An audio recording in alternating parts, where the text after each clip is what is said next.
টাকা পয়সা হলেও সমস্যা, না হলেও সমস্যা। টাকা পয়সা থাকলে সুখ যে আছে তা নাই, দুঃখের সংসার। ধান চাষ করবে, মেশিন আনছে, মেশিন এখন খুলে বাসায় নিতে হবে, বাড়িতে নিতে হবে। কেন? চোরের উত্তাপ, চোরের ভয়তে মেশিন খুলে এখন বাড়িতে নিয়ে যাচ্ছে। দেখছেন দেশের অবস্থা এটাই। ভয়ঙ্কর দেশ। যে দেশে আমরা বসবাস করি সেটা হলো সোনার বাংলাদেশ। এ দেশের নিয়ম নীতি সব হলো সোজা। কাঠটাকে মারি খাবে, কাঠটাকে ধরবে, কাঠটা নিয়ে কি বিক্রি করে মনে করেন যে চলবে, এটা নিয়েই ব্যস্ত সবাই। দেখুন এই যে এটা হলো ওনা মেশিনের মালিক, এই মালিকেরই মেশিন।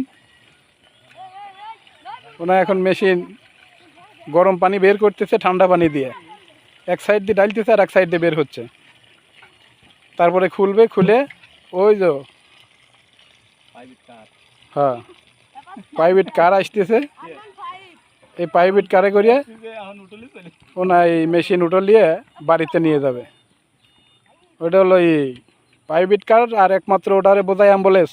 মেশিন এখন রুগী হয়ে গেছে, এখন অ্যাম্বুলেন্সে উঠবে, ওটাই ওনাকে মেডিকেলে নিয়ে যাবে। ধন্যবাদ সবাইকে, ভালো থাকবেন।